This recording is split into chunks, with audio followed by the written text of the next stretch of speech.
English for specific purposes and dyslexia at higher education level, overcoming the challenges of vocabulary acquisition. This is a paper by Alba Fernández Alonso and Concheta María Sigona, both teachers at the University of Burgos in Spain, for the 11th International Conference on European Transnational Education.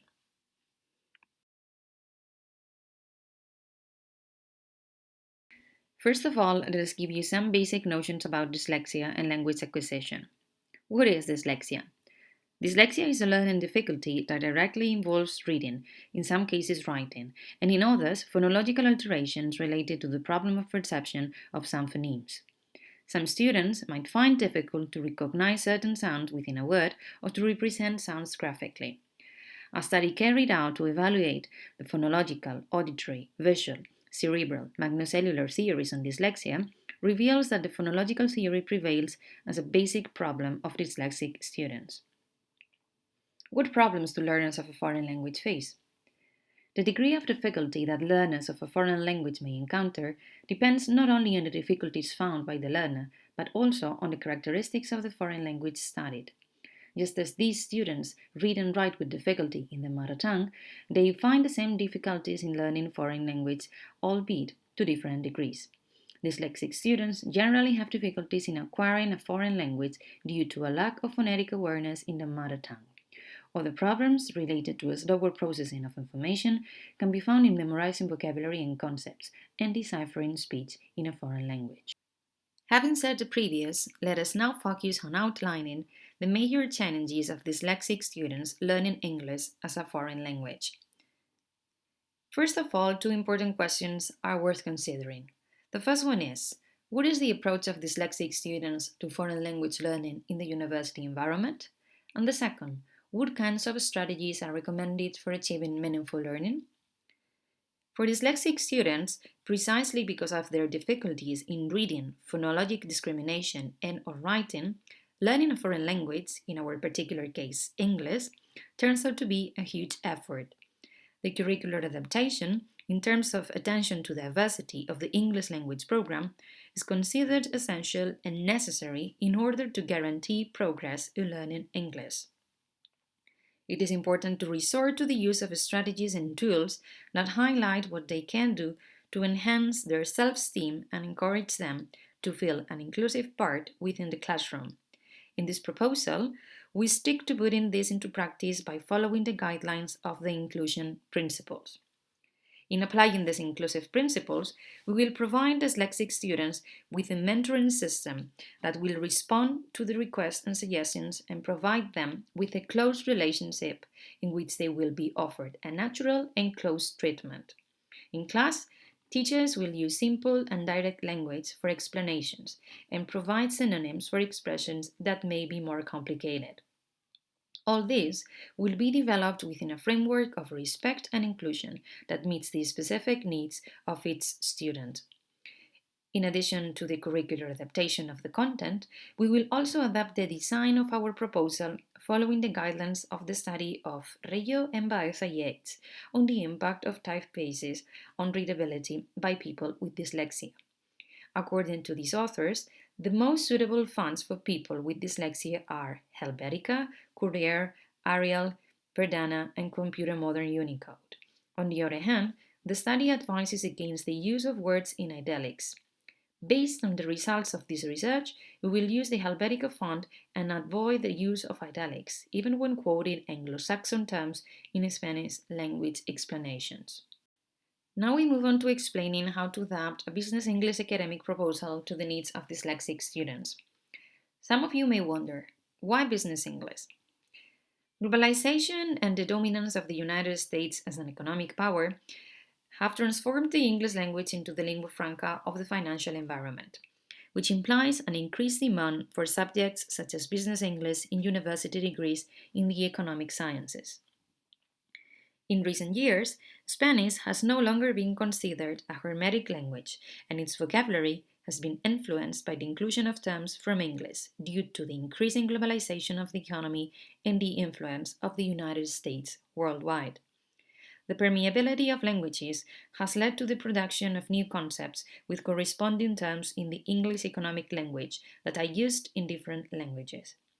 Many of these new concepts and their coined terms have been exported into Spanish, sometimes adapting to our language or remaining in English. From our point of view and our experiences as English teachers, we have observed that the inclusion of these new concepts in Spanish can be a source of confusion and at times lead to problems of understanding and clarity. Aware of these difficulties, we have committed ourselves to the project of a series of activities with the working languages in Spanish and English that arise from the proposal of Fernández Alonso and Alcalde Peñalver.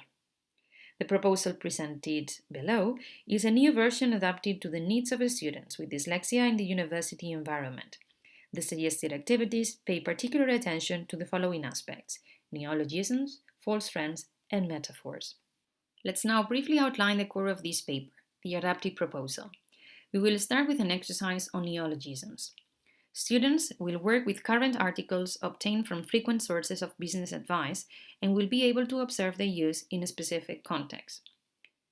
They will look for examples of the use of the following English terms in Spanish print text, for example, Diario Expansión, El Economista, Cinco Días, etc.